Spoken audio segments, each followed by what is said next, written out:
la idea de esta actividad surgió a partir del compromiso que tiene CADAL con la defensa de los derechos humanos de los habitantes de todos los países del mundo, por intentar darle voz a todos aquellos que no la tienen, por intentar mostrar y visibilizar qué es lo que les está pasando. Y en este sentido, Corea del Norte es un caso muy particular porque posiblemente estemos ante la dictadura más cerrada del mundo, es muy poco lo que se conoce. Y en ese sentido es esta una actividad muy importante para nosotros. CADAL forma parte de la International Coalition to Stop Crimes Against Humanity in North Korea, la ICNK, y tener la posibilidad de esta conversación hoy, teniéndolo como expositor a Tomás Ojea Quintana y en diálogo con él a Florencia Grieco, es para nosotros una oportunidad importante para conocer más sobre lo que está sucediendo en Corea del Norte. Déjenme presentarles a Tomás y a Florencia y después yo ya les voy a dar la palabra a ellos y les van a contar cómo vamos a seguir.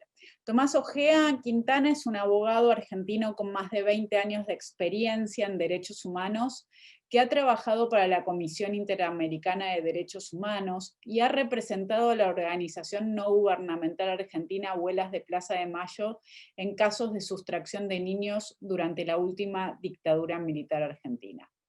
Entre 1999 y 2000 fue director ejecutivo del Programa de Promoción de Derechos Humanos del Alto Comisionado de Derechos Humanos en Bolivia. También se ha desempeñado como profesor en la Universidad de Buenos Aires y en la Universidad de la Paz de la ONU en Costa Rica. Ha ejercido como relator especial sobre la situación de los derechos humanos en Myanmar de 2008 a 2014 y actualmente desde 2016 se desempeña como relator especial sobre la situación de los derechos humanos en la República Popular Democrática de Corea. Tomás, muchísimas gracias por aceptar participar de esta actividad, por acompañarnos esta tarde. Voy a presentarla también a Florencia Grieco, que estudió Ciencia Política en la Universidad de Buenos Aires y cursó una maestría en Relaciones Internacionales en la Universidad de Bolonia, Italia. Es periodista y editora de no ficción para Penguin Random House. Trabajó como editora de la sección Mundo en los diarios Crítica de la Argentina y Página 12. Estuvo a cargo del lanzamiento y la edición general de Infobae América. Fue editora de la revista latinoamericana Nueva Sociedad y consultora de la Comisión Europea y del Programa de Naciones Unidas para el Desarrollo, el PNUD. Viajó a Corea del Norte 2 veces, en 2015 y 2017, y en el 2018 publicó el libro En Corea del Norte, Viaje a la última dinastía comunista, editado por Debate. Bueno, muchísimas gracias también a vos, Florencia, por estar con nosotros y te dejo la palabra para llevar adelante la actividad. Bueno, gracias Sabrina.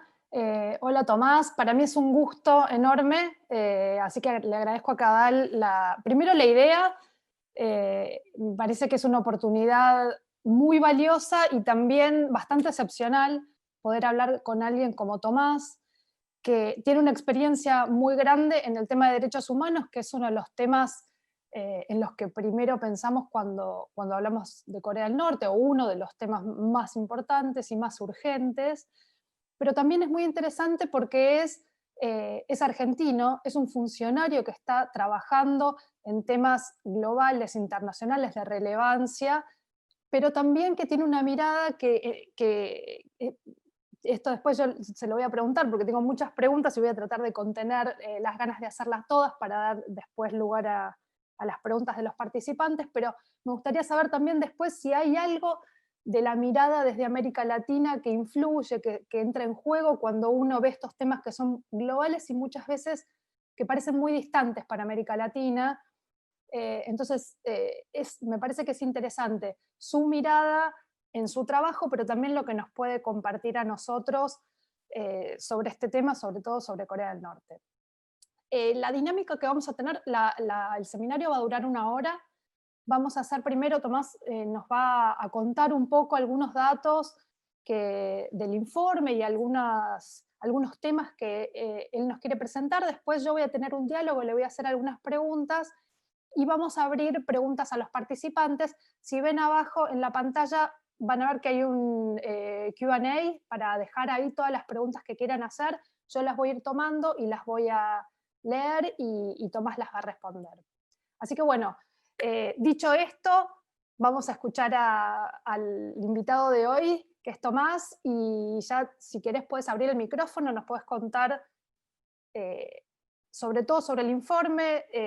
Hay un informe que él presentó la semana pasada ante la Asamblea de Naciones Unidas, pero bueno, lo voy a dejar a él que nos va a contar un poco y después entramos en el diálogo. Bueno, muchas gracias, Florencia. También es un gusto para mí compartir esta charla contigo. Quiero agradecer a CADAL la iniciativa realmente novedosa de empezar de a poco a conocer qué es lo que pasa en una región del planeta de la cual conocemos poco, de la cual tenemos referencias de medios de comunicación, pero muy generales, y francamente me parece una iniciativa muy buena. Y quiero aclarar que es la primera vez desde que ejerzo como relator, desde el año 2016 como relator para Corea del Norte, que aquí en Buenos Aires, donde vivo, en la Argentina, alguna institución o alguien se interesa por el trabajo que desarrollo respecto de Corea del Norte. Y esto marca un poco este vacío al cual me refería acerca de las agendas de otras partes del planeta en nuestra región. Gracias, CADAL, y felicito por la iniciativa. No es mucho el tiempo que tenemos, vamos a tratar de aprovecharlo. Voy a hacer primero un breve encuadre de cuál es el rol que ejerzo yo, ¿no? Para que la audiencia conozca un poquito e interprete después qué tipo de trabajo hacemos. Los relatores especiales formamos parte de uno de los 3 mecanismos más importantes de Naciones Unidas para la protección de derechos humanos. Está el mecanismo de los relatores especiales, está el mecanismo de lo que se llaman los órganos de los tratados de derechos humanos, como por ejemplo en nuestra región es la Comisión Interamericana, y después está otro gran mecanismo que se llama el EPU, el Informe Periódico Universal. Esto lo quiero decir para que después interpreten cómo los países, los miembros de las Naciones Unidas, se manejan en relación a cada uno de estos 3 distintos mecanismos. ¿Qué país prefiere cuál? ¿Qué países censuran un mecanismo y cuál no censuran, etcétera? Eso lo vamos a ir viendo. Yo pertenezco a este sistema de los que se llaman procedimientos especiales. Somos relatores o relatoras designados por un órgano de las Naciones Unidas que maneja el tema de derechos humanos, que se llama el Consejo de Derechos Humanos. Ese órgano de Naciones Unidas designa a los relatores y relatoras. Nos designa en nuestra calidad de expertos independientes. ¿Qué quiere decir esto? Que nosotros, y yo en mi caso, no representamos al país al cual pertenecemos. No representamos los intereses del país al que pertenecemos, no representamos los intereses de ninguna organización de la sociedad civil, y lo hacemos en nuestra calidad de expertos independientes. Esto es muy importante. De hecho, nuestra posición, los relatores y relatoras de los procedimientos especiales, no recibimos una remuneración, es un trabajo pro bono, de hecho, ¿no? Naciones Unidas piensa que con eso garantiza aún más nuestra independencia. Así que este es el lugar que ocupo yo, el de relator especial de este procedimiento de derechos humanos. Hay muchos otros relatores en este mecanismo, ¿no? Y hay una gran discusión en Naciones Unidas acerca de los relatores sobre países específicos, que es mi caso. Yo soy relator para la situación de derechos humanos en Corea del Norte. El Consejo de Derechos Humanos me manda a mí, en mi mandato es que yo le informe a él, al Consejo, periódicamente, cuál es la situación en Corea del Norte y cuáles son mis recomendaciones para mejorar esa situación. Me piden también que haga un informe a la Asamblea General de las Naciones Unidas, que es otro órgano importante que está en Nueva York. Hay muchísimos países, incluido Corea del Norte, que censuran y critican las relatorías de país y alegan que estas relatorías de país son selectivas, que se aplica un doble estándar, porque no todos los países del mundo tienen un relator de país en este procedimiento especial. Así que ese es para darles el contexto. Además de los relatores y relatores de país, existen los relatores temáticos. Entonces somos un grupo de expertos que algunos tienen un rol temático y otros tienen un rol de país. Roles temáticos: el relator sobre la tortura, el relator contra ejecuciones extrajudiciales, el relator sobre el derecho al acceso a la alimentación, el relatora sobre el derecho al acceso a la vivienda adecuada. Y relatores de país, el de Corea del Norte, hay un relator para Myanmar, hay un relator para Irán, para Eritrea, para los territorios palestinos ocupados, Sudán, Siria, Somalia, y no hay muchos más. De ahí que hay una discusión acerca de nuestro rol. De todas formas, el Consejo de Seguridad, por mayoría y por consenso, creó este mandato y por eso yo lo ejerzo. Fui seleccionado en el año 2016, me presenté con el auspicio de la organización Abuelas de Plaza de Mayo, y hay un proceso de selección en ese Consejo de Derechos Humanos. Todos los candidatos son entrevistados, se hace una lista corta, finalmente el presidente del Consejo de Derechos Humanos propone y se vota y se elige un relator a una relatora. Ese fue mi caso. Así es como inicié este trabajo respecto de Corea del Norte. ¿Por qué Corea del Norte? Que es una de las preguntas que en una charla anterior con Florencia discutíamos.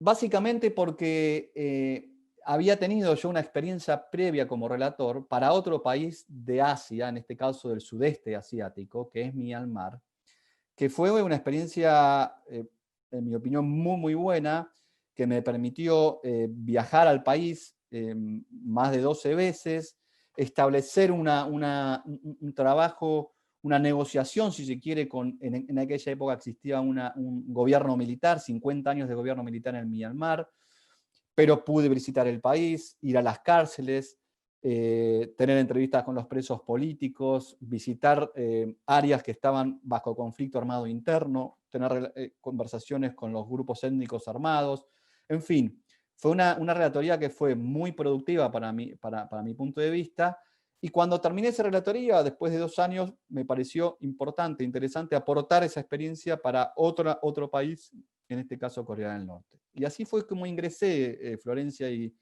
a toda la audiencia, en este trabajo de investigación sobre la situación en Corea del Norte, sin mucho más antecedente acerca de qué es lo que pasaba en el país y cuál era su historia. Dejo un poco la explicación aquí acerca de qué es lo que hago, quién soy. Las relatorías tienen un periodo de duración de 6 años, con lo cual es un periodo importante donde uno tiene que definir estrategias de corto, pero también de largo plazo, ¿no? Acerca de qué es lo que va a hacer. Entonces, y los informes son periódicos, no es un único informe sobre una situación en particular y concluye, ¿no? Es una especie de trabajo intermedio entre lo que hace la diplomacia y lo que hacen las organizaciones de la sociedad civil, ¿no? Estamos un poco en el medio. Tenemos la posibilidad de sentarnos frente a los miembros de las Naciones Unidas y contarles lo que creemos y para proponerles nuestras recomendaciones e instarlos a que las implementen. Es un lugar muy importante y contamos siempre con el apoyo, por supuesto, de los medios de comunicación que lo usamos mucho. Así que este es un poco el panorama respecto de mi función. Me parecía que ameritaba, por lo menos, compartir con ustedes de qué se trata. La situación de derechos humanos en Corea del Norte es realmente muy seria. Y acá los colegas de CADAL, para la convocatoria de este encuentro, hicieron un sumario en un documento de las violaciones que me lo compartió María Victoria, que me parece que es una buena síntesis de lo que ocurre en el país. Y estamos hablando de un gobierno, y yo cuando digo gobierno, traduciéndolo al inglés, hablemos de government, porque en los foros de Naciones Unidas, la calificación y la adjetivación hay que manejarlo con mucho cuidado. Cuando uno dice el régimen o la dictadura totalitaria y sanguinaria, no es el lenguaje que uno puede utilizar cuando presenta sus informes. Por eso hablo de gobierno. Pero de todas maneras es un sistema totalitario que ejerce un control generalizado sobre toda la población del país. Perdón, antes de ingresar a una breve descripción acerca de la situación, me gustaría además añadir algo respecto a nuestra función, que tiene que ver con lo que ha hecho Florencia.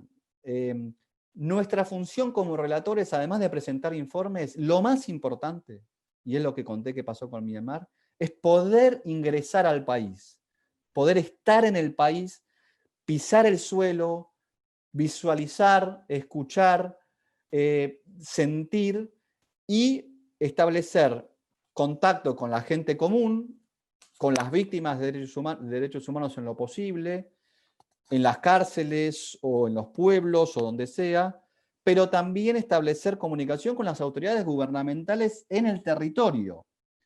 Los ministerios, las distintas direcciones, las distintas agencias, que son los que en el día a día comprometen realmente el ejercicio de los derechos humanos. Y eso es fundamental para nuestro trabajo como relatores. Y además es fundamental para alimentar nuestros informes, para que nuestros informes no sean informes basados en informaciones de otras organizaciones, informes basados en servicios de inteligencia, sobre todo en Corea del Norte, donde hay mucha politización y hay mucho cruce con informes de inteligencia. Necesitamos ese contacto de primera mano para que el informe sea respetado, creíble y utilizado por los miembros de las Naciones Unidas que tienen distintas posiciones políticas. Y a diferencia de Florencia, y por eso ya estamos conversando con Florencia para tener más conversaciones, el gobierno de Corea del Norte resiste y se opone completamente a mi mandato y no me permite ingresar al país. Y por eso mismo nunca puedo, en estos 4 años de mandato, nunca he podido ingresar al país. Con lo cual, a diferencia de Florencia, que por lo que contaban recién estuvo en el 2015 y en el 2017, en el 2017 yo era relator, así que si hubiera estado ahí por ahí nos hubiéramos cruzado, pero es extremadamente valioso el viaje que ella hizo porque es realmente poder hablar desde la experiencia vivencial propia. Y eso soy muy consciente de que es una faltante en el trabajo que hago. Ahora, ¿cómo suplo eso? Bueno, sigo viajando a donde sea necesario para conseguir información. Entonces, he viajado reiteradamente a Corea del Sur. He viajado 6 veces a Corea del Sur. ¿Para qué? Para hablar con aquellos que se han escapado, sobre todo la mayoría mujeres que se escapan de Corea del Norte, por un circuito que más adelante podemos conversarlo, realmente muy complicado, que compromete la vida de estas mujeres de las peores formas, y cuya intención finalmente es llegar a Corea del Sur. Pero una vez allí es donde yo logro conversar con ellas y básicamente escucharlas y saber qué es lo que pasa y que me cuenten su vida cotidiana y a partir de eso yo puedo elaborar unos perfiles de informes y de lo que ocurre. Viajo a Tailandia porque ha habido casos de personas secuestradas por Corea del Norte de Tailandia. He viajado a Tokio también porque hay toda una situación de japoneses que habían sido secuestrados durante los años 70 por Corea del Norte. He viajado varias veces a Tokio, a Bruselas, para conversar con los colegas de la Unión Europea, que tiene una posición fuerte respecto de Corea del Norte, a Estocolmo, que es uno de los países que tienen embajada en Pyongyang, la capital de Corea del Norte, y que ejercen como consulado para los prisioneros, ¿no? Para el respeto al derecho del acceso al consulado, y a Nueva York, donde está la Asamblea General, y a Ginebra, donde está el Consejo de Derechos Humanos. Ese es el trabajo que hago yo. Recientemente, como bien decía Sabrina, presenté mi informe en la Asamblea General, y bueno, me parece que voy a dejar ahí para poder abrir la discusión sobre qué es lo que pasa realmente en Corea del Norte, y creo que me gustaría después sí hablar de las distintas agendas de Naciones Unidas, porque como señalaba Florencia, una importante es de derechos humanos, pero está cruzada por otras agendas, sobre todo la agenda de la denuclearización de Corea del Norte, la agenda de la paz entre las dos Coreas y la agenda de la ayuda humanitaria y el desarrollo. Ahí freno. Gracias, Tomás. Voy a tener que ser más generosa de lo que querría porque tengo millones de preguntas para hacerte yo, pero hay muchas preguntas que están llegando. Te preguntaría primero algo que tiene que ver con el informe que vos presentaste y con esta dificultad que hay con Corea del Norte, que es el acceso a información, a fuentes, a conversar con diferentes actores de la sociedad civil, del gobierno.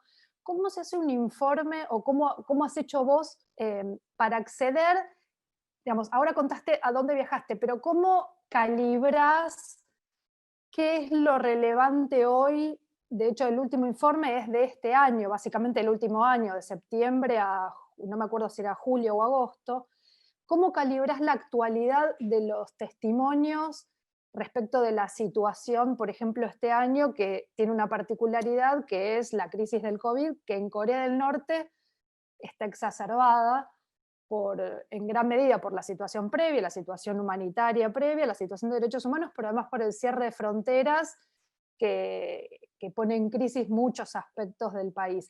¿Cómo haces para medir esa información que recibís y, digamos, compararla con lo que puede llegar a ser algo actual, que no sea una situación general permanente? Debo decir que desde el año 2003 y 2004, las Naciones Unidas tienen en agenda la situación de derechos humanos en Corea. Y al decir esto, quiero señalar que se ha generado un importante movimiento de derechos humanos por fuera de Corea del Norte, de organizaciones de la sociedad civil que trabajan respecto a la situación de derechos humanos en Corea del Norte. Y yo, obviamente, me relaciono muchísimo con estas organizaciones y las escucho y también, para utilizar una palabra que utilizaste vos, calibro sus agendas y lo que a ellos les interesa respecto de qué temas tocar. A la vez, estoy en constante relación con los miembros de Naciones Unidas, con los estados.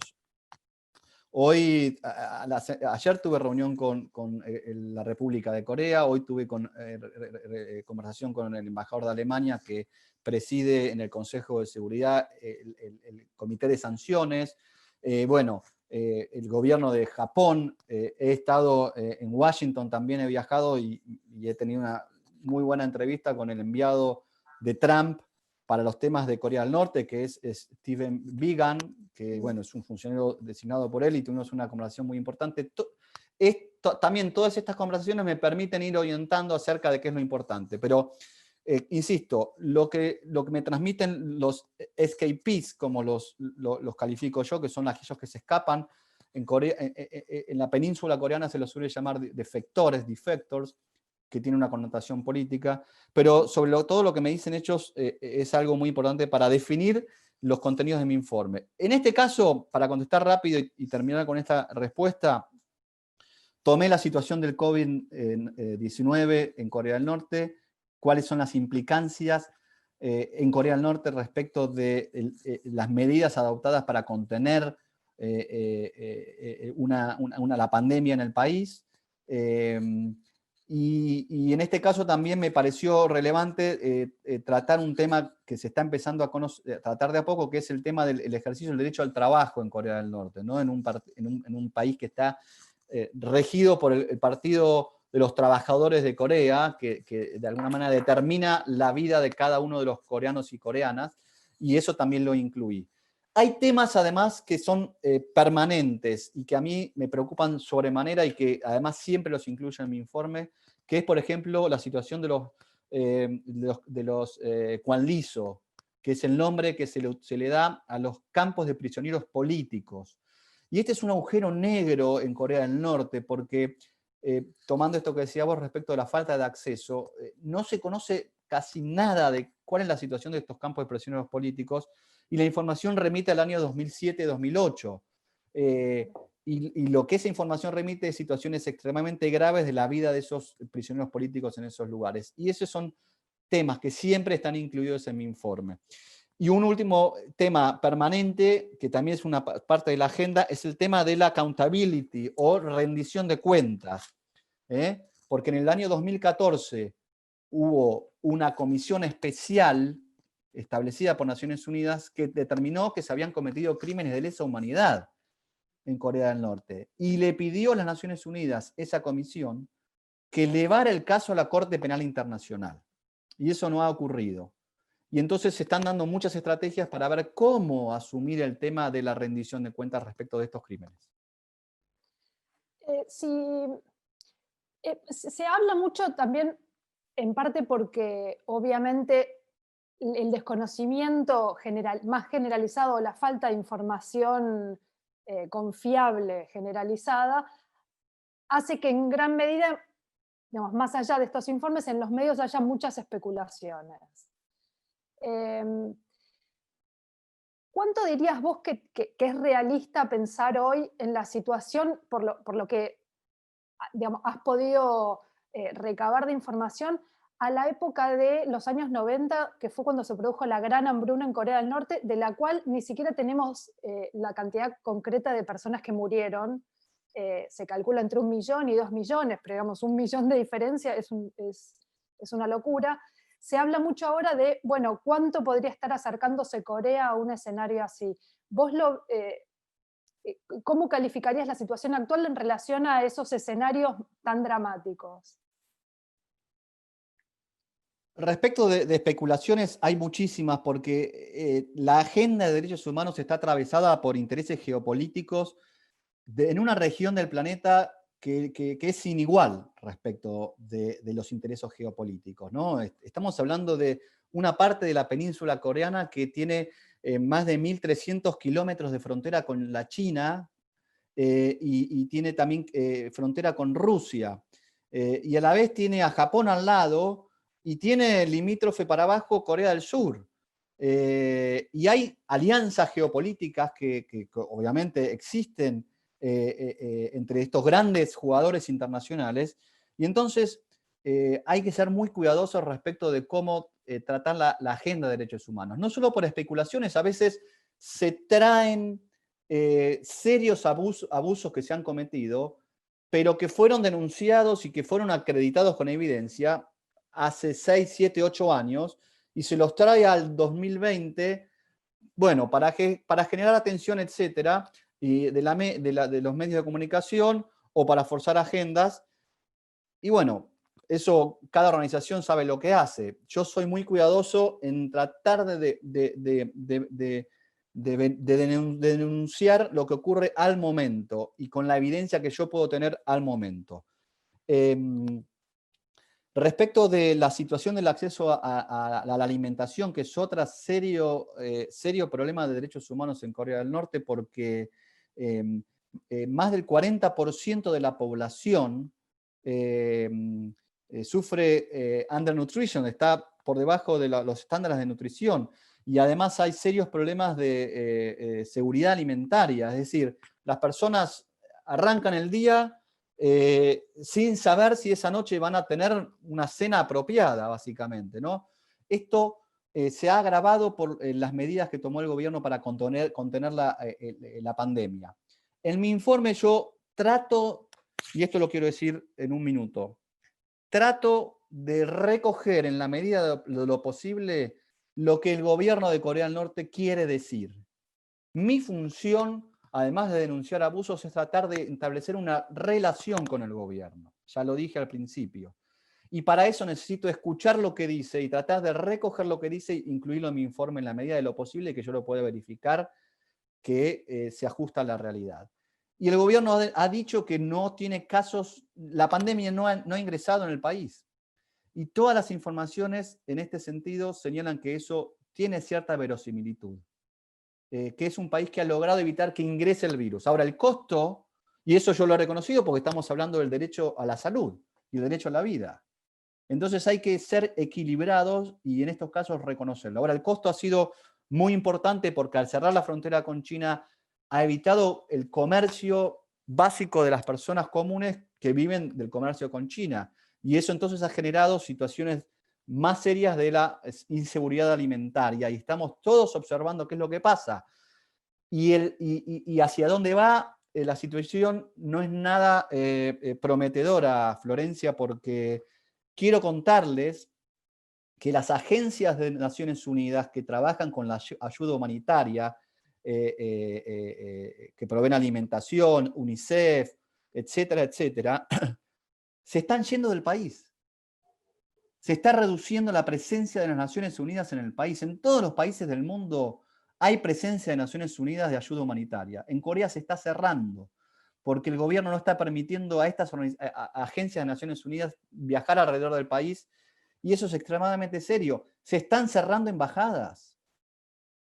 Entonces el país se está aislando cada vez más, y eso no ayuda para mi trabajo, que es ver qué es lo que pasa y tratar de contribuir a que se mejore.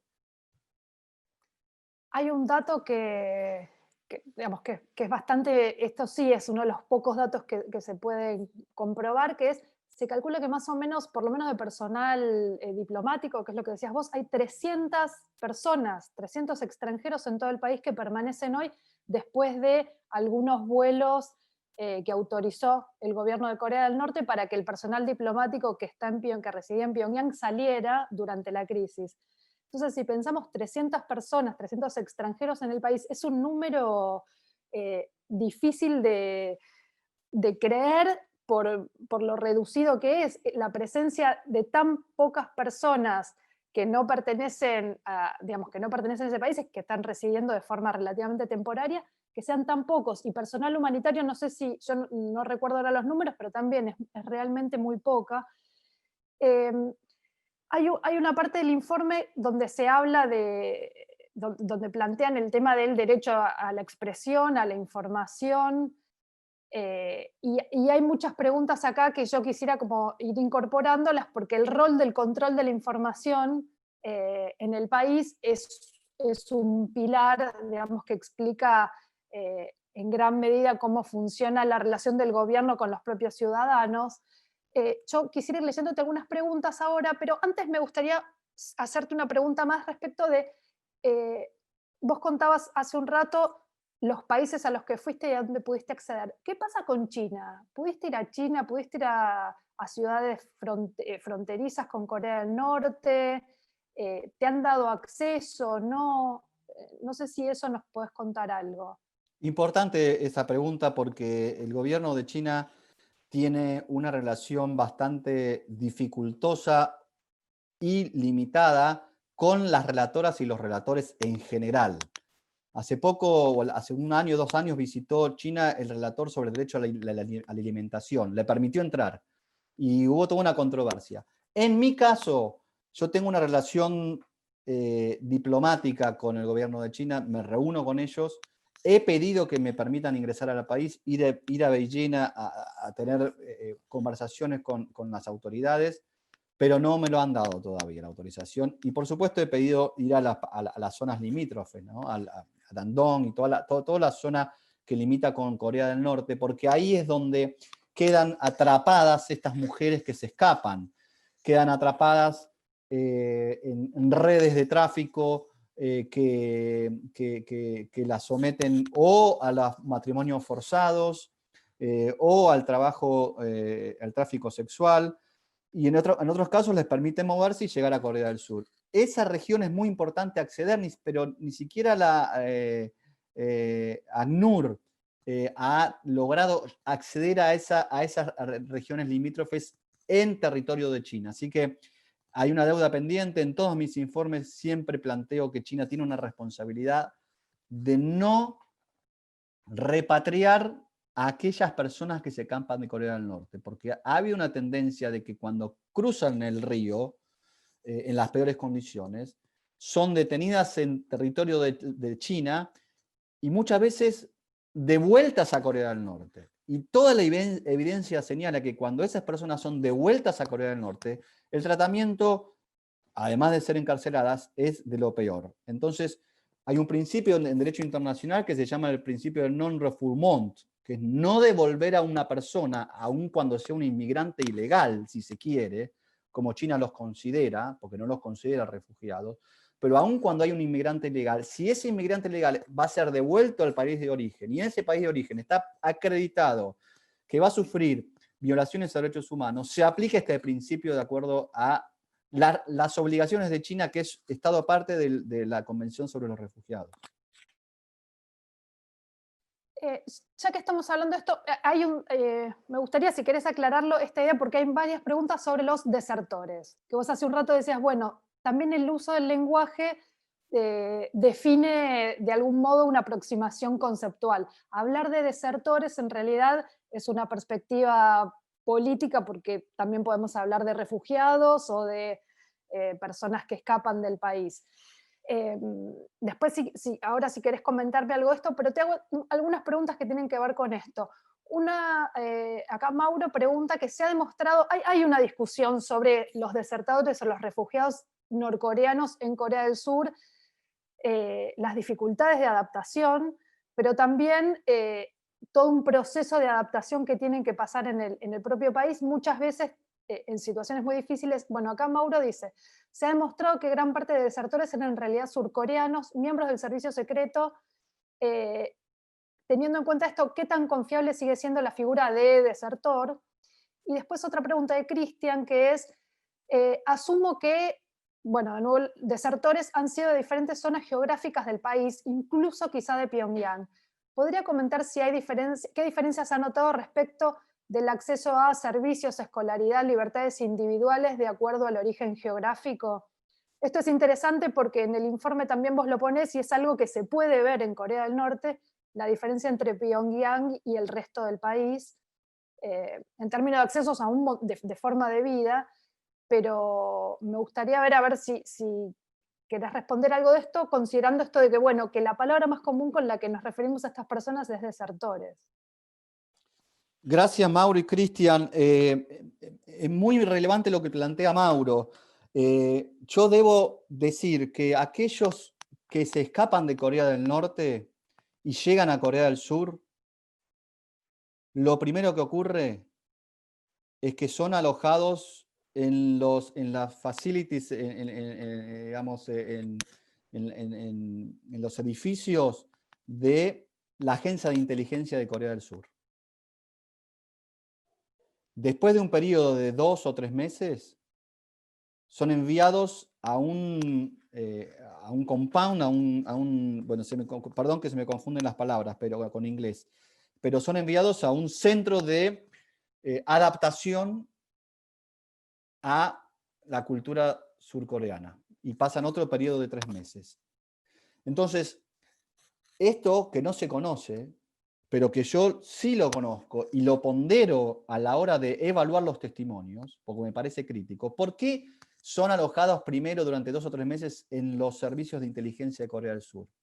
Lo que me dice el gobierno de Corea del Sur cuando converso con los ministros, etcétera, es que lo hacen para verificar que efectivamente no son espías de Corea del Norte en realidad. Y después pasan un periodo de adaptación en estos centros que se llama Hanawon, de mujeres, y después son liberados a la sociedad de Corea del Sur, donde sí tienen serios problemas de adaptación, pero pondero que el gobierno de Corea del Sur tiene este sistema de integrarlos a su comunidad, por más dificultoso que sea. Hay más de 30.000 personas que se escaparon de Corea del Norte viviendo en Corea del Sur. Y este es el proceso, Mauro, y yo utilizo mis recursos y mi experiencia para poder individualizar un testimonio de una persona que pasó, fue sujeta a este proceso de verificación, para ver hasta qué punto es confiable o no su información. Esto es lo que puedo responder respecto de ese punto. La mayoría son confiables.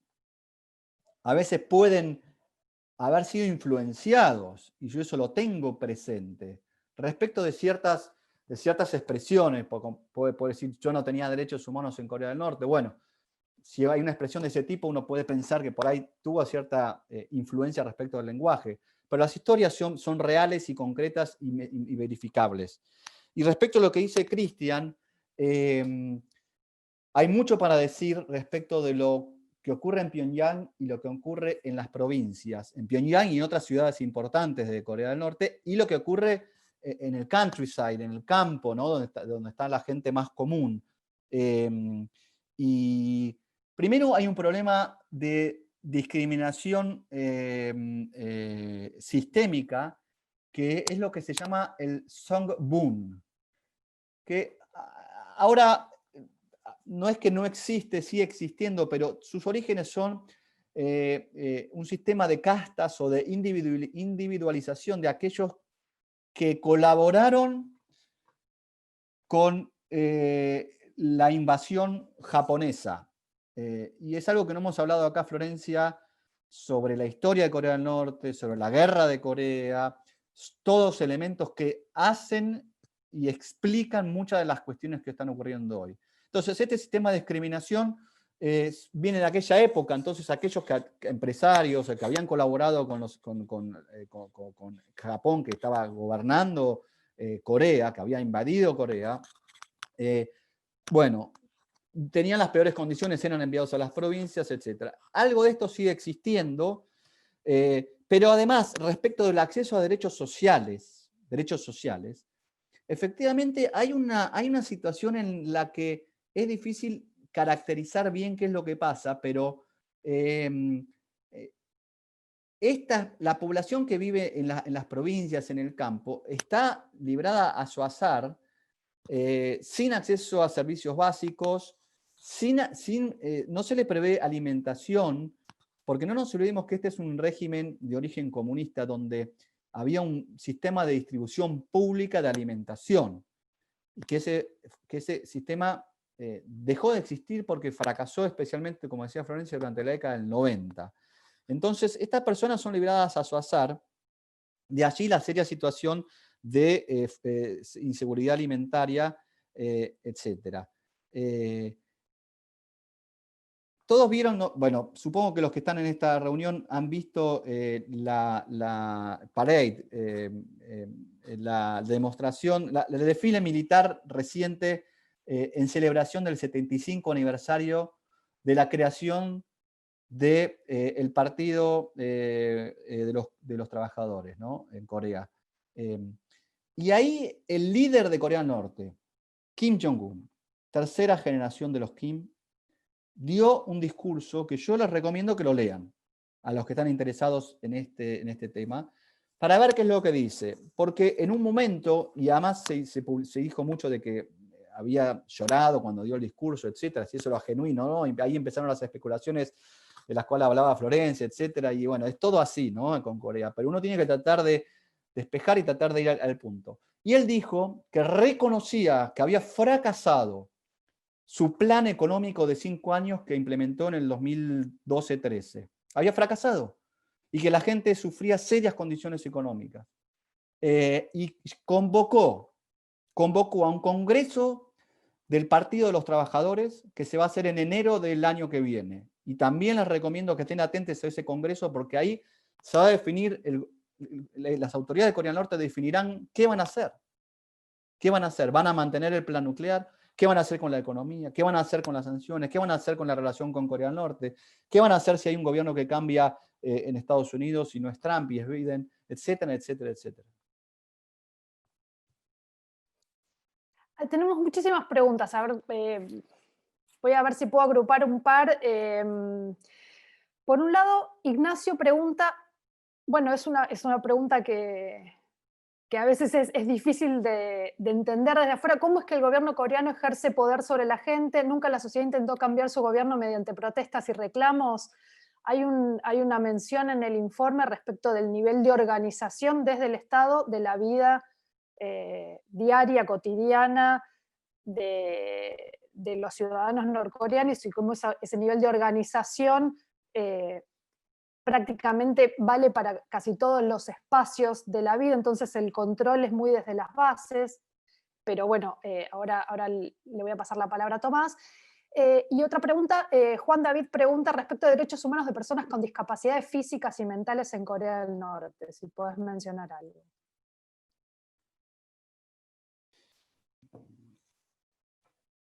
Hay una especie de filosofía que existe en Corea del Norte, creada por Kim Il-sung, que Kim Il-sung fue el héroe de la independencia, fue el primer líder de Corea del Norte, que es lo que se llama la Chuche Idea, que es difícil de definir, pero que es una especie de concepción acerca de nosotros vamos a vivir a partir de lo que nosotros mismos consigamos y no necesitamos a nadie más. Y además de eso, y por principios del comunismo, existe esta concepción de los derechos como algo colectivo, ¿no? Es una concepción política acerca de que las personas gozan de sus derechos en tanto y en cuanto los derechos colectivos sean garantizados. Y los derechos colectivos están garantizados y organizados por un instrumento político que es el Partido de los Trabajadores, Workers' Party of Korea, que como bien señalaba Florencia, para asegurar el ejercicio de los derechos colectivos y de esa manera que cada persona pueda gozar de sus derechos individuales, tiene un sistema de control casi total de la población, a todos los niveles, ¿no? Es un sistema político. Y yo cuando hago mis informes trato de evitar caer en definiciones políticas e ideológicas, porque ahí es donde se producen los obstáculos y los inconvenientes para proponer soluciones a los problemas. ¿Cómo lograr que las cárceles en Corea del Norte sean más sanas, más limpias y que la agentes del servicio penitenciario no maltraten a las personas? Y eso yo creo que es algo, digamos, en términos generales, en todos los tipos de prisión en Corea del Norte, y eso es algo que se puede conseguir en un proceso largo y a través de la comunicación con el gobierno, las autoridades, con apoyo, etc. Entonces, si uno entra en discusiones y debates políticos ideológicos, es muy difícil.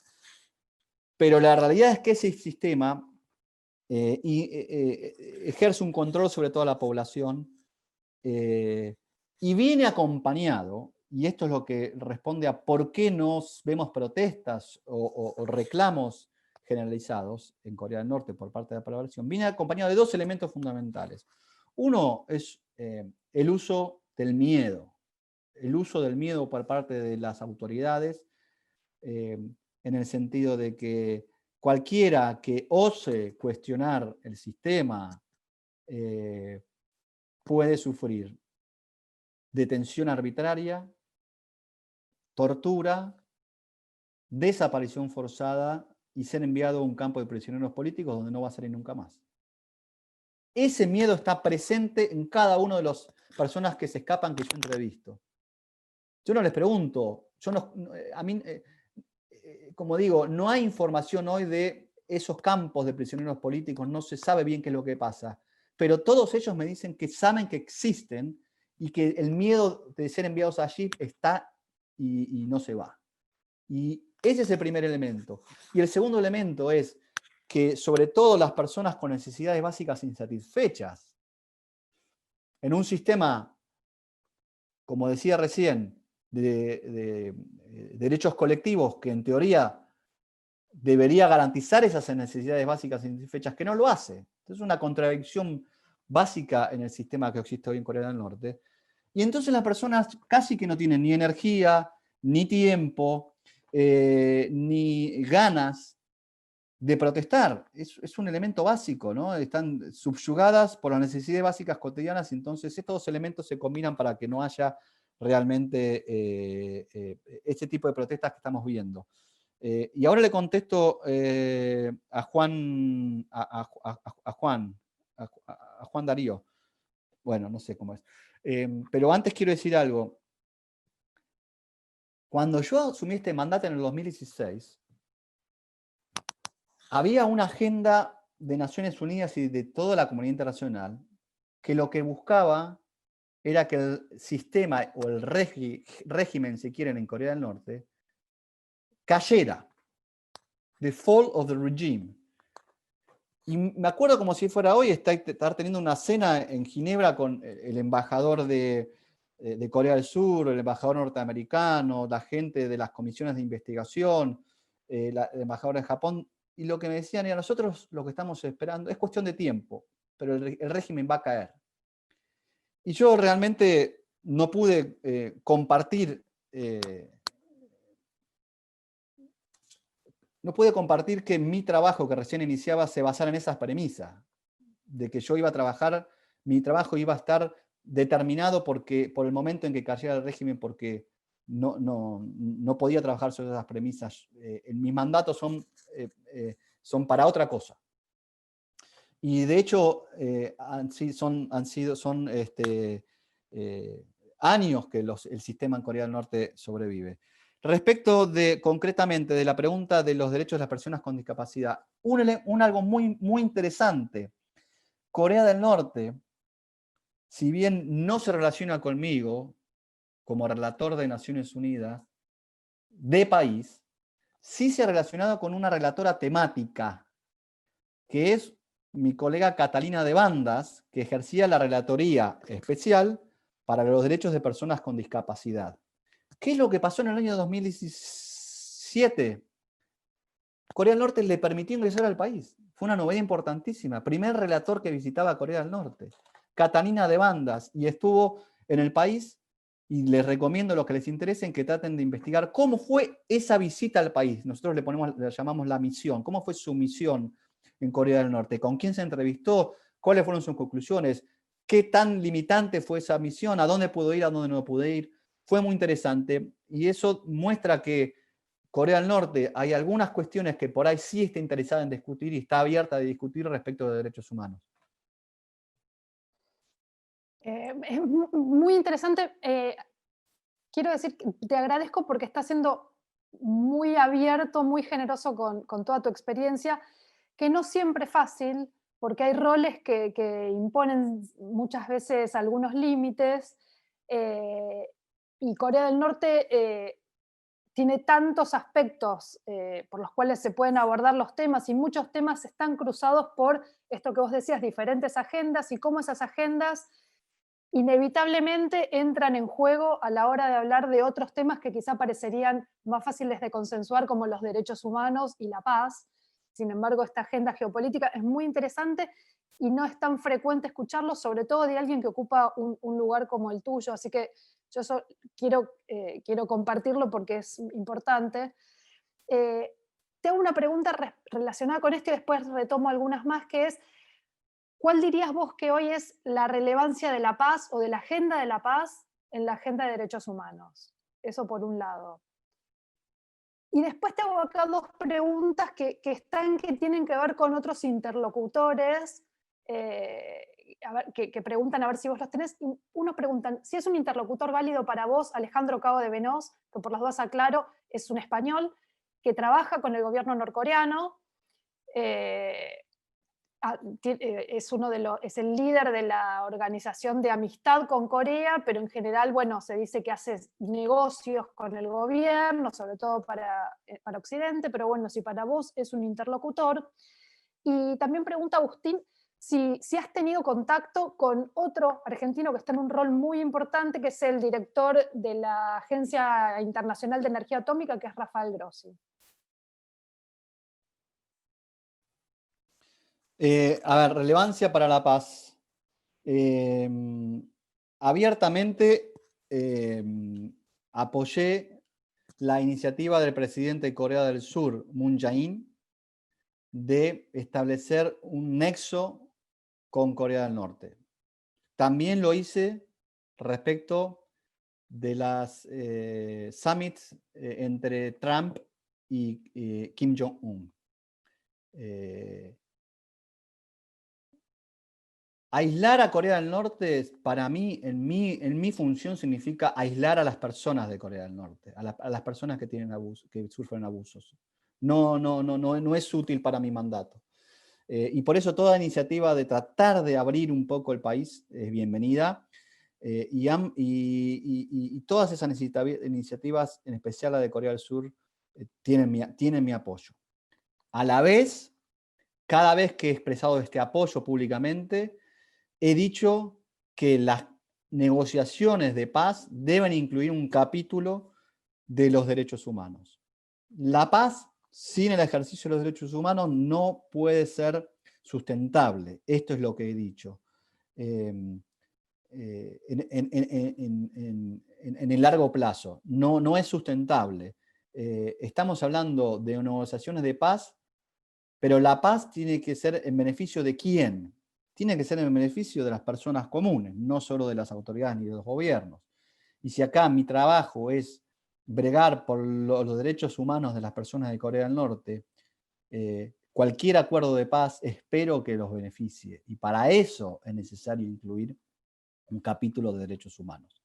Esta es una síntesis de de mi planteo. Creo que las negociaciones de paz van a generar cierto environment, cierta atmósfera que permita discutir algunos temas de derechos humanos, como recién hablábamos de los derechos de personas con discapacidad, temas de derechos sociales como el acceso a la alimentación y algunos otros.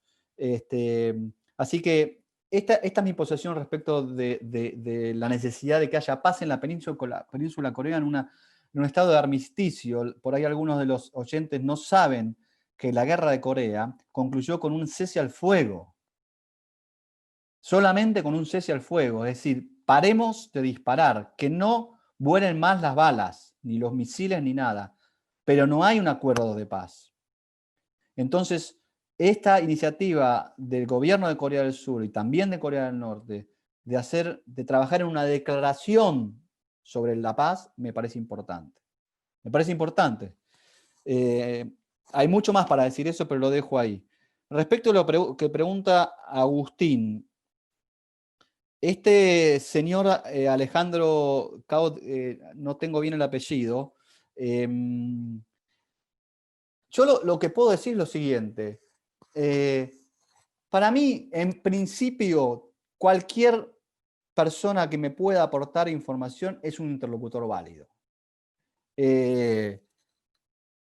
Después yo puedo evaluar qué tan relevante o qué tan no relevante es. Qué tan creíble es o qué tan no creíble es.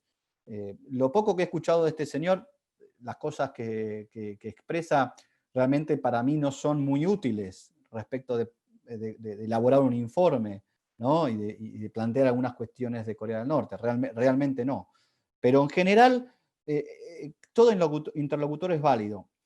Cuando arranqué el mandato, y con esta idea de poder tener un encuentro con el gobierno, a pesar de que no me inviten al país, establecí contacto con esas organizaciones humanitarias que trabajan en Corea del Norte, colaborando con la agricultura, enseñando cómo cultivar con energía solar, organizaciones que hacen trabajo humanitario, para que me ayudaran a establecer un contacto con el gobierno. Y algo interesante que me ocurrió es que logré tener una reunión que diplomáticamente se llama two-track, que no es el principal track, no es el principal canal de comunicación, que es el diplomático, sino un canal distinto. Y tuve una conversación con oficiales, agentes de Corea del Norte en un tercer país, que no fue en Corea del Norte, pero sí fue en el Asia. Y estuve toda una tarde en el lobby del hotel, conversando con ellos, discutiendo, haciéndoles conocer mi posición y que ellos se hicieron a conocer la mía. Entonces, con esto lo que les quiero decir es que cualquier oportunidad mínima que sea, yo la trato de utilizar para, bueno, para eso, para generar espacios de diálogo. Me quedaron algunas preguntas de un tema anterior que era los campos de trabajo forzado de prisioneros políticos. Brian nos pregunta si se sabe cuántos campos hay, cuántas personas hay privadas de su libertad o qué información adicional hay.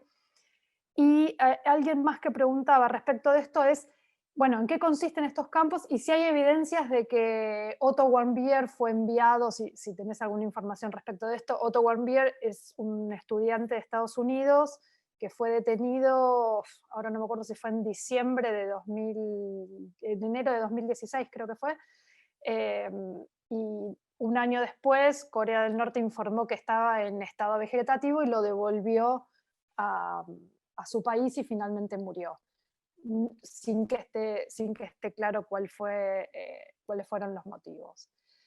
Estos dos puntos, si querés, como para cerrar un poco el tema, vamos a dar unos 5 o 10 minutos más para poder terminar porque hay muchas preguntas, pero no quería dejar estas que eran sobre los campos que habían quedado pendientes.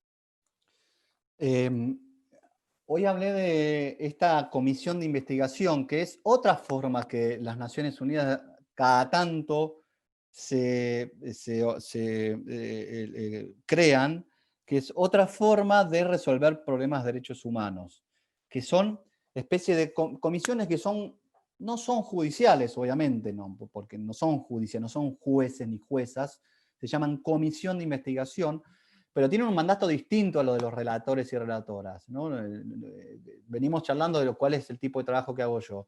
La comisión es bien concreta, le dicen, bueno, pasó esto, por favor haga una investigación de los hechos, califíquela legalmente, bueno, y denos sus recomendaciones. Entonces, en el 2014, a propuesta del relator anterior que me precedió, Marzuki Darusman, las Naciones Unidas crearon una comisión de investigación que fue muy importante, tuvo muchísimo apoyo internacional y muchísimos recursos también financieros para su trabajo, y que tuvo muchísimas audiencias en Estados Unidos, en Japón también, y en otros lugares también, y públicas, donde fueron a dar testimonio a algunas personas que se escaparon de Corea del Norte.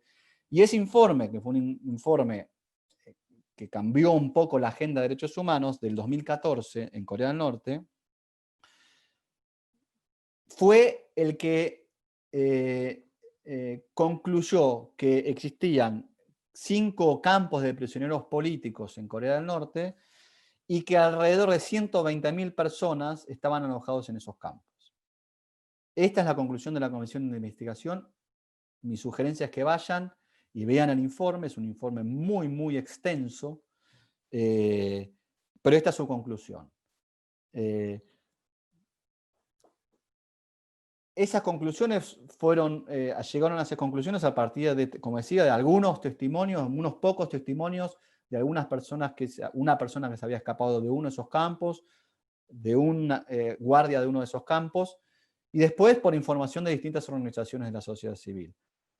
Yo en mis informes del 2016, como les dije, no dejo de expresar mi preocupación por la existencia de estos campos, pero no estoy en condiciones de decir en mis informes cuántas personas hay, cuál es la situación en el momento y cómo se están manejando esos campos, qué es lo que está pasando allí dentro. El caso de Otto Warmbier es realmente muy dramático porque es un muchacho que había estado en Corea del Norte y cometió el error, si quieren, de un día en uno de los lobbies del hotel querer llevarse un póster, no sé si era de Kim Il-sung o alguna referencia al gobierno de Corea del Norte. Las cámaras lo estaban filmando de ese lobby, y por eso fue acusado de, si mal no recuerdo, de no era complotar, pero era sí poner en riesgo el sistema, atacar de una manera el sistema en Corea del Norte. En Corea del Norte el sistema judicial existe, pero no es independiente. Pero además de eso, siguen manteniendo un elemento que existía en nuestro país antes de las reformas procesales, que es la necesidad de que las personas confiesen su crimen. Hasta que la persona no confiesa el crimen de la cual es acusada, tal vez arbitrariamente, por los agentes del Estado, bueno, el caso no se cierra. Entonces, ustedes pueden verlo en YouTube, hay escenas realmente dramáticas donde Otto pide perdón, dice, hice esto, yo soy culpable, etc. A partir de ahí, no se sabe bien qué pasó. No se sabe dónde estuvo alojado, no se sabe cuál fue el tratamiento. Yo no he estado en condiciones, y esto lo quiero decir bien claramente, no he tenido información para afirmar que él fue torturado, y lo digo porque en mis informes no lo dije, porque no tengo información de que fue torturado para extraer confesiones.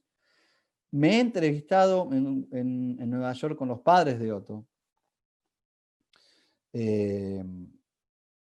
y ellos sí creen que fue torturado y están llevando adelante una campaña importantísima contra el gobierno y tienen todo mi apoyo y he estado en comunicación con ellos.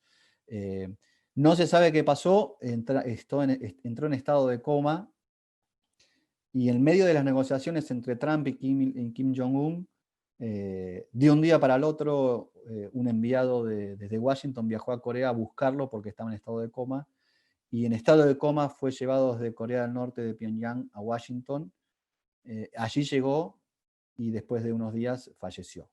Esa es la situación de Otto Warmbier, que lo que sí he dicho es que el gobierno de Corea del Norte tiene la responsabilidad de informar en detalle qué es lo que sucedió, cuál fue el tratamiento que se le dio y por qué Otto entró en estado de comatosis. Y ahí sí tiene una obligación por estar en manos de ellos en prisión, de informar qué es lo que ocurrió. Esa es un poco la manera en que lo he planteado el caso y lo estamos siguiendo. Había otra pregunta que no la anoté, Florencia. No me acuerdo ahora cuál era. Igual hay muchas preguntas que no vamos a llegar a responder todas. Después quizás podemos hacer un intento de... algunos piden algunos documentos, si después los podemos mandar. Todo el material que esté y que después podemos procesar un poco, lo vamos a compartir. Voy a tratar de reunir algunas preguntas como para cubrir algunos temas importantes. Acá te preguntaría, reúno una pregunta que es sobre el rol de las sanciones o la efectividad de las sanciones o cuánto afectan la situación humanitaria, indirectamente la de derechos humanos, o cómo se cruza la agenda de sanciones desde tu perspectiva. Y alguien pregunta en qué medida digamos, el rol de Trump puede generar alguna forma de cambio o algún tipo de modificación en la situación interna en Corea del Norte. Y sumo una más que es, esto ya es más una opinión, pero bueno, pregunta qué opinás si pensás que el régimen está tendiendo a debilitar o reforzar su poder. Esto es, digamos, ya es como se cruza con otros temas, pero bueno, está relacionado, son preguntas un poco más... Perdón, sí, veo acá también una que me gustaría responder de Mauro también, David Ramírez, que dice, está diciendo que sus informes sobre la situación de Corea se sustenta información de segunda mano, es decir, no directa. Quiero responder eso porque hace precisamente a mi rol, ¿no? Y a la credibilidad de mis informes. Y lo reitero, no es información de segunda mano. La fuente fundamental son aquellas personas que se escapan. Podemos discutir y alguien puede cuestionar la verosimilitud de sus testimonios, pero es testimonio de primera mano. Ellos son los que me cuentan cómo es la vida en Corea del Norte, cómo es la vida en el campo. Tomando alguna pregunta que me habían hecho, también he entrevistado a gente que se ha escapado de Pyongyang. El año pasado entrevisté a un muchacho joven que se había escapado repentinamente de Pyongyang porque se había enterado que había sido denunciado porque estaba utilizando en su teléfono celular veía información sobre todo de Corea del Sur, todo lo que es los dramas, lo que se llama el drama, que son las novelas coreanas, y el K-pop y todo eso, y bueno, eso es testimonio directo, ¿no? Su temor a ser perseguido, detenido, maltratado por precisamente ejercer ese derecho. Así que quería responder a eso. También a una pregunta interesante de Natalia Luers, que dice, si espero ingresar. Bueno, la verdad que eso es lo que espero, a eso apunto, poder ingresar. Si tengo confianza en que va a ocurrir en los 2 años que me quedan, la verdad que creo que es difícil la posibilidad, pero lo que yo he dicho también es que mi rol, entiendo que mi rol también es actuar como un catalizador para que otros puedan entrar al país. Por ejemplo, esta visita de Catalina de Bandas, de la relatora sobre derechos de personas con discapacidad, fue una visita que también trabajamos mucho con ella, los dos, ¿no? Para que ella pueda visitar, y así como es ella, también he señalado que otros relatores temáticos también podrían visitar. Hasta hace poco había un relator temático sobre el derecho al agua y a la sanitation de un país hermano como Brasil, Leo Heller, y con él he conversado mucho para que él entrara en conversaciones con Corea del Norte para poder visitar el país y tratar un tema bien concreto sobre ese derecho, acceso a ese derecho. Entonces, también actuó como catalizador. Me gustaría a mí ingresar.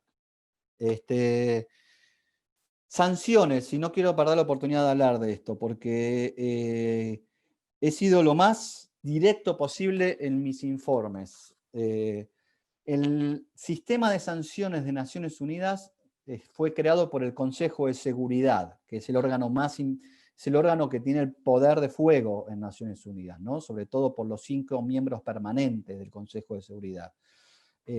Y este órgano es el que estableció un régimen de sanciones que es de lo más graves que ha existido en las Naciones Unidas contra Corea del Norte. Un sistema de sanciones que le prohíbe cualquier tipo de intercambio comercial con cualquier país del mundo, sea importación o exportación. Nada. Nada. Se corta completamente contacto con el mundo hacia afuera. Con lo cual para mí es un contrasentido, y se lo he dicho a la gente del Consejo de Seguridad, cuando pedimos desde nuestro lado que el país no sea aislado y que se puedan abrir oportunidades. Y el régimen de sanciones, por cómo está establecido, que recién lo explicaba, afecta definitivamente el trabajo de las agencias humanitarias. Por ejemplo, las agencias humanitarias que trabajan en el territorio, bueno, ahora se han reducido, pero cuando trabajan ahí, manejan todas sus finanzas a través de cuentas bancarias, ¿no? Distintas cuentas bancarias en distintos países. Bueno, como las sanciones también incluyen todo lo que es sanciones financieras, han tenido muchísimos problemas para poder ejecutar su presupuesto, porque no tenían acceso a la financiación, porque los bancos no querían saber nada. Cualquier banco que le decía, no, esto es para Corea del Norte, no, acá no intervenimos nosotros. Y de hecho también hay equipamiento para personas con discapacidad, equipamiento para infraestructura para la agricultura, fertilizantes, miles de cosas que han afectado realmente la ayuda humanitaria, y en definitiva también afectan los derechos sociales y económicos. Porque, por ejemplo, se sanciona la industria textil.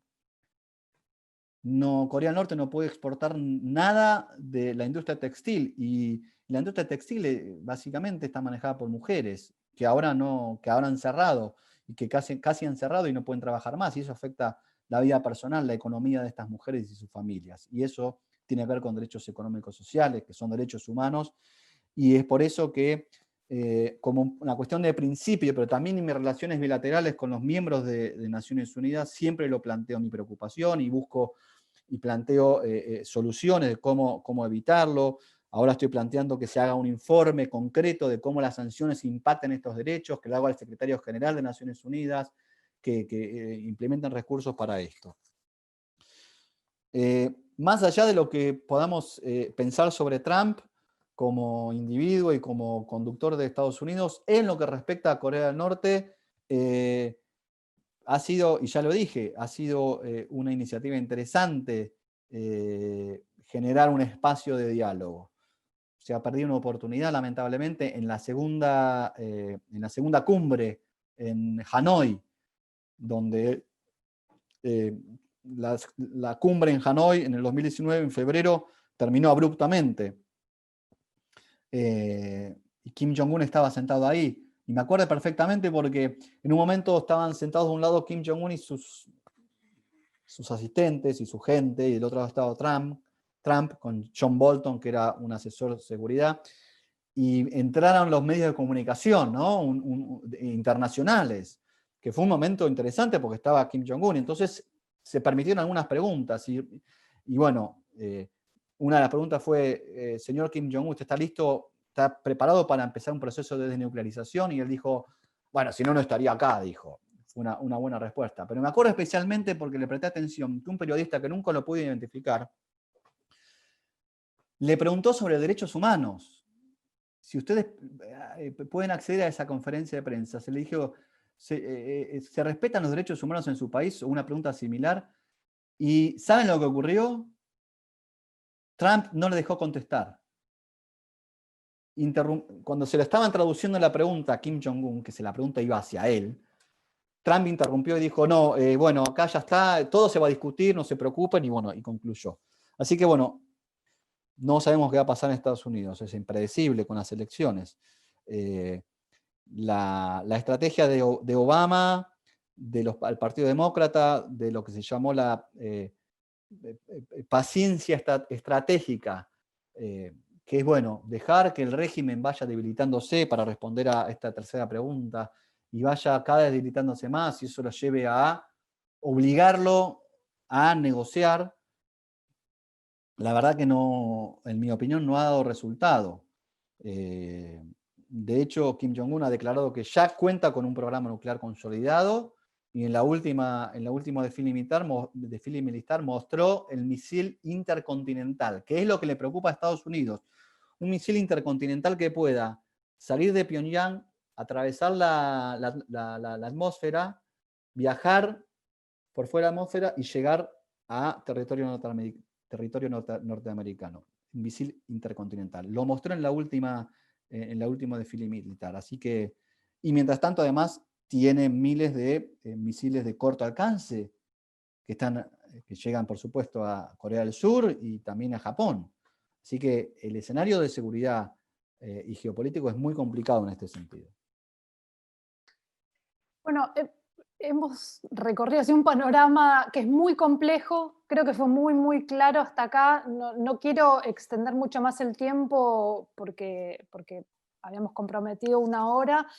Sí te preguntaría cuáles son tus próximos pasos o digamos, desde tu rol, qué es lo que vas a hacer en el próximo año o año y pico, a qué le estás prestando atención especial, digamos, dónde está el foco de tu, no sé si se dice de tu mandato o de tu cargo, pero digamos, en el mediano plazo, ¿qué es lo que más vas a estar mirando y haciendo? Sí, es mi mandato, Florencia, así le llamamos nosotros. El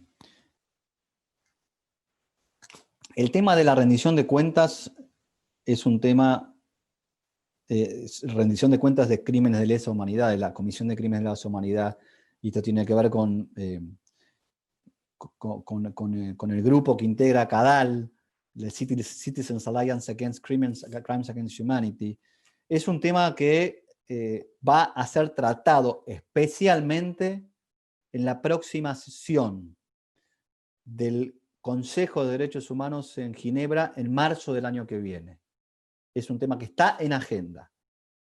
Si no es posible establecer mecanismos de rendición de cuentas a través de la Corte Penal Internacional, porque esto les quiero explicar nada más brevemente, que esa comisión de investigación en el 2014 recomendó, como Corea del Norte no es un estado parte del Estatuto de Roma, que es el tratado que crea la Corte Penal Internacional, ¿no? Corea del Norte no es un estado parte.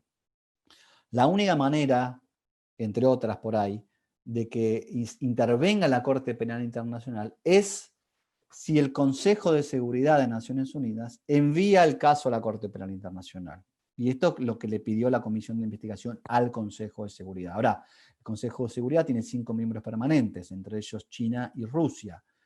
Y nunca se ha planteado la elevación a la Corte Penal Internacional porque pueden ejercer el veto, el derecho al veto que tienen estos 5 miembros permanentes. Pero si eso no es posible, se están evaluando otras alternativas para señalar a los responsables de estos crímenes y generar advocacy, que ahora no me sale la palabra en español, para que, bueno, se tome conciencia que estos crímenes deben ser castigados, porque las víctimas tienen el derecho, y sobre todo para que sirva como elemento de prevención de que estos crímenes sigan siendo cometidos. Ese es un tema. Por supuesto, tengo planeado una visita a Seúl próximamente, apenas se abra las posibilidades con el COVID.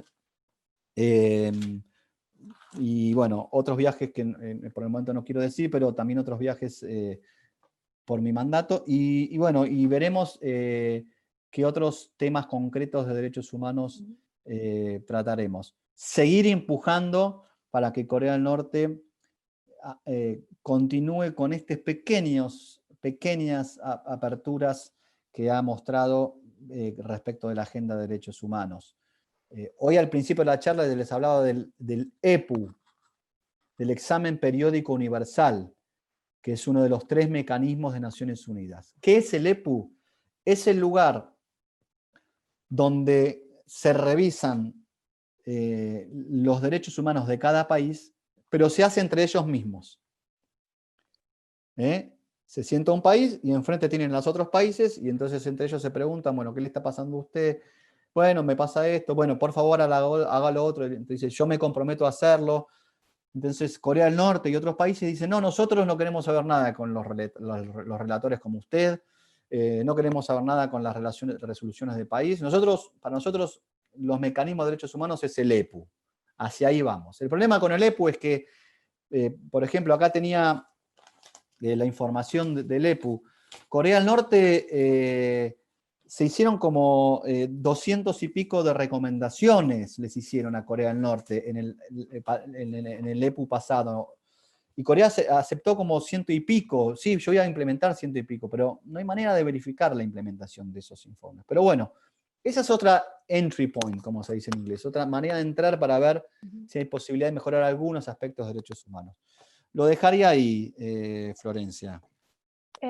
Vamos a cerrar, ahora le voy a dar la palabra a Sabrina, pero personalmente primero te quería agradecer mucho por esto que dije antes, porque me parece primero que es una mirada muy interesante, no solo por el acceso a todas las personas y fuentes de información que reunís y que digamos, podés concentrar, que también eso es difícil, pero casi creo que una de las cosas que hoy más valoro de esta charla es todas tus opiniones, digamos, opiniones comprometidas, no es simplemente descripción. Me parece que hay mucho nivel de compromiso con los temas y con dar una opinión que en el fondo ponen el foco en algo que me parece que muchas veces se pierde de vista y que yo también siempre trato de recordar, que es que en Corea del Norte viven 26 millones de personas y que en el fondo cuando hablamos de Corea del Norte, hablemos del tema que hablemos, lo importante son esas personas, que viven muchos como pueden, haciendo el esfuerzo para sobrevivir, muchos en condiciones terribles, otros no tanto, pero aún así con muchísimas restricciones, y en el fondo cuando hablamos de Corea del Norte estamos hablando de personas reales, y es importante no perder de vista eso. Me parece que la charla de hoy ayuda, sin perder de vista también la complejidad de todas las agendas que se superponen cuando hablamos de Corea del Norte. Es muy impresionante, también es un país muy interesante por un lado, pero muy excepcional en el sentido que se cruzan muchos temas, y creo que hoy dentro de esa complejidad pudimos también, gracias a vos, tener una claridad de cómo se relacionan, de que no son esferas separadas que funcionan, sino que entran en juego, y creo que quedó bastante claro, que ayuda a entender un poco más. Entender siempre es muy importante, y así que por estos motivos y muchos más fue muy valioso también Me alegra que haya un montón de interesados, que haya muchas preguntas. Creo que es un cambio respecto de hace unos años atrás, donde era un tema mucho más extraño, lejano, muy invisible. Así que quiero agradecerte por todo, también por tu disponibilidad, por tu generosidad de tiempo, de intelectual. Y bueno, voy a cortar porque si no voy a seguir hablando y me van a sacar a mí del aire, así que le voy a dar la palabra a Sabrina.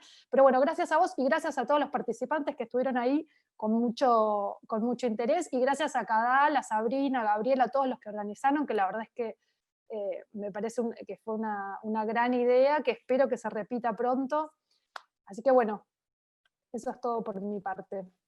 Yo sigo agradeciendo entonces, quiero agradecerles en primer lugar a ustedes. Tomás, muchísimas gracias por, como dijo Florencia, darnos tu tiempo, pero también darnos tu visión y compartir con nosotros tu conocimiento de una forma tan comprometida. Porque con vos esta tarde, junto a Florencia y junto a las 80 personas que nos acompañaron casi de forma permanente en el Zoom y los que lo siguieron por Facebook, hemos hecho algo bastante extraño, que es una reunión de argentinos hablando sobre lo que sucede en Corea del Norte, y quiero resaltar eso, porque me parece que es muy importante que cada vez sepamos más sobre lo que pasa en ese lugar y entendamos mejor la realidad que están viviendo quienes viven en ese país. Así que muchísimas gracias a los dos por compartirnos su tiempo y su conocimiento. Muchísimas gracias también a María Victoria Maineri, que estuvo en la organización de todo el evento, comunicándose permanentemente y gestionando todo para que esto saliera de la forma que salió. Muchísimas gracias también a todos los que nos acompañaron esta tarde, y agradecerle también a Gabriel por dejarnos empezar a meter el pie en otros temas que tienen los intereses y las banderas básicas que sostiene Cadal en relación a los derechos humanos en el mundo, pero que hasta ahora no han sido trabajados de forma sistemática por Cadal. Así que esta es la primera actividad que hacemos de forma pública sobre Corea del Norte, y espero que nos estemos encontrando próximamente para seguir hablando sobre la realidad en ese país. Muchísimas gracias a todos de nuevo. Si me permitís, Sabrina, nada más agradecer nuevamente a Cadal, a Gabriel, a vos, a todo el equipo, también a Florencia y bueno, y a toda la audiencia y todos los que participaron. Y sí, trato de ser transparente con opiniones comprometidas, consciente a la vez de que hay distintas opiniones y que hay distintas miradas, y estoy abierto, porque ese es mi rol, a escuchar todas ellas y a incorporar las que creo que puedan ser útiles. Así que gracias otra vez. Gracias a todos. Nos vemos el próximo encuentro.